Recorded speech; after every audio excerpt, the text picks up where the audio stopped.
Hai teman-teman, sebelumnya kami telah melakukan presentasi di dalam kelas. Nah, sekarang kami akan mengulas kembali materi kami.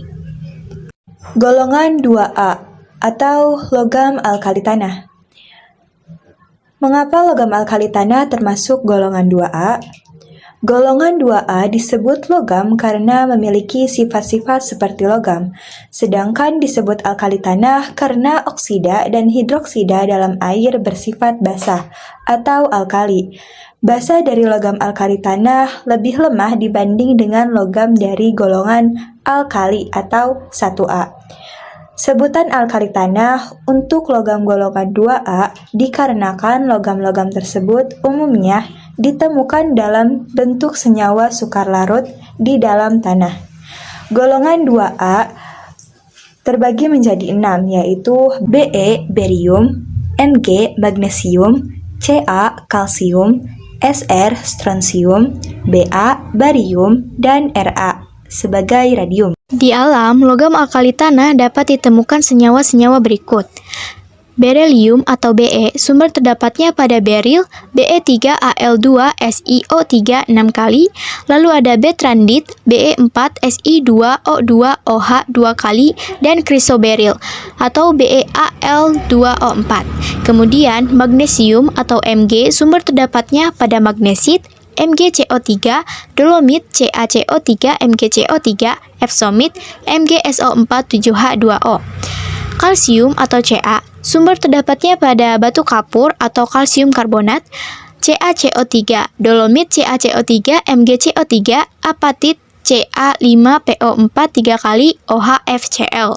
Kemudian strontium atau Sr, sumber terdapatnya pada selestit SrSO4 dan strontianit SrCO3. Barium atau Ba, sumber terdapatnya pada barit BaSO4, witerit BaCO3. Nah, yang terakhir yaitu radium atau Ra, sumber terdapatnya adalah ikut terdapat pada biji uranium. Nah, karena radium ini bersifat radioaktif, maka dia mudah meluruh dan tidak stabil, sehingga sifat-sifatnya tidak banyak diketahui. Jadi, untuk berikutnya, kita hanya akan membahas 5 saja, yaitu berelium, magnesium, kalsium, strontium, dan barium. Selanjutnya adalah sifat fisika logam alkali tanah. Dalam sifat fisika terdapat 4 sifat. Yang pertama adalah nomor atom, yang kedua konfigurasi elektron, yang ketiga wujud pada suhu kamar, dan yang keempat adalah warna nyala api. Langsung saja yang pertama adalah nomor atom. Be sama dengan 4, Mg sama dengan 12, Ca sama dengan 20, Sr sama dengan 38, Ba sama dengan 56, dan Ra sama dengan 88. Yang selanjutnya adalah konfigurasi elektron.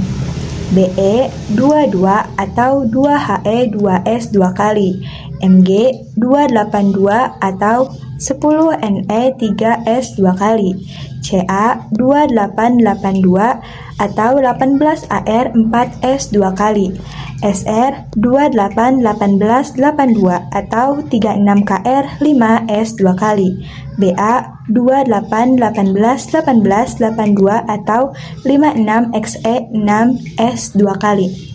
Yang ketiga adalah wujud pada suhu kamar. Be, Mg, Ca, Sr, Ba seluruhnya berwujud padatan. Yang keempat adalah warna nyala api. Sebenarnya Be dan Mg memiliki satu warna, yaitu abu-abu. Tapi warna tersebut tidak menyala. Ca memiliki warna merah oranye, Sr memiliki warna merah tua, dan Ba memiliki warna hijau. Sifat kimia logam alkali tanah. Yang pertama, kekerasan memiliki titik leleh yang lebih tinggi dibanding logam alkali. Yang kedua, kurang reaktif jika dibandingkan dengan logam alkali. Yang ketiga, bereaksi dengan air membentuk basa yang lebih lemah jika dibandingkan dengan basa logam alkali lainnya. Yang keempat, banyak ditemukan di tanah dalam bentuk senyawa yang sukar larut sehingga disebut logam alkali tanah. Pembuatan logam alkali tanah. Kecuali magnesium, Mg, logam alkali tanah dibuat dengan mereduksi garam fluoridanya menggunakan logam-logam yang lebih aktif. Magnesium dibuat dari proses elektrolisis lelehan magnesium klorida, MgCl2, yang disebut dengan proses Daun. Kegunaan logam alkali tanah. Kegunaan magnesium diantaranya yaitu 1. Paduan logam untuk konstruksi pesawat terbang, mobil, rudal, dan bak truk. 2. Membuat kembang api dan lampu blid. 3. Magnesium oksida untuk melapisi tanur dan pembakaran semen. 4. Magnesium hidroksida untuk obat MAH. 5. Magnesium sulfat heptahidrat untuk obat pencahar dan industri tekstil. Kegunaan berilium diantaranya yaitu 1. Industri tenaga nuklir. 2. Campuran tembaga untuk membuat pegas, klip, dan sambungan listrik. 3. Membuat jendela sinar X. 4. Paduan logam untuk membuat komponen pesawat, peluru kendali, dan satelit komunikasi. Kegunaan strontium dan barium yaitu memberikan warna nyala pada kembang api. Sr sama dengan merah, Ba sama dengan hijau. Paduan antara barit BaSO1 dengan zinc sulfida ZNS digunakan untuk bahan cat. Barium karbonat BaCO3 yaitu racun tikus, gelas optik, dan keramik.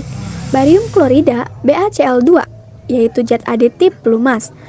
Selanjutnya kegunaan kalsium yaitu paduan logam dengan timbal Pb sebagai elektrode pada aki. Kalsium oksida CaO atau kapur tohor yaitu pengikat kotoran pada industri besi, baja, air minum, dan gula. Kalsium sulfat dihidrat CaSO4 2H2O atau gips, pembalut tulang dan cetakan gigi. Kalsium karbida CaC2 yaitu membuat gas asetilena. Kalsium hipoklorit CaOCl2 atau kaporit yaitu disinfektan. Kalsium sianida CaCN2 yaitu racun tikus. Kalsium siklamat CaC dan H NHSO3 22H2O yaitu pemanis.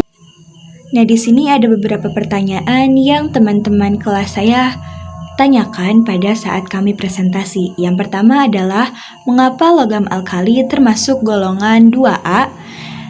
Nah, sudah dijelaskan pada awal penjelasan kami. Dikarenakan logam-logam tersebut umumnya ditemukan dalam bentuk senyawa sukar larut di dalam tanah. Disebut logam karena sifat-sifatnya yang seperti logam. Sedangkan disebut alkali tanah karena oksida dan hidroksida dalam air bersifat basah atau alkali. Pertanyaan yang kedua, mengapa radium tidak termasuk alkali tanah? Sifat keperiodikan logam alkali tanah hanya difokuskan dari berilium sampai barium. Artinya, radium tidak termasuk dalam kajian ini. Hal itu karena radium memiliki sifat radioaktif. Pertanyaan yang ketiga, apa perbedaan alkali dan alkali tanah? Nah, perbedaan alkali dan alkali tanah adalah sebagai berikut. Yang pertama, elektron valensi logam alkali adalah +1, sedangkan logam alkali tanah memiliki elektron valensi +2. Yang kedua, sifat reduktor alkali lebih kuat dibanding alkali tanah. Dan yang ketiga, logam alkali tanah dapat bereaksi dengan gas nitrogen pada suhu tinggi. Sekian materi yang dapat kami sampaikan. Terima kasih dan semoga bermanfaat.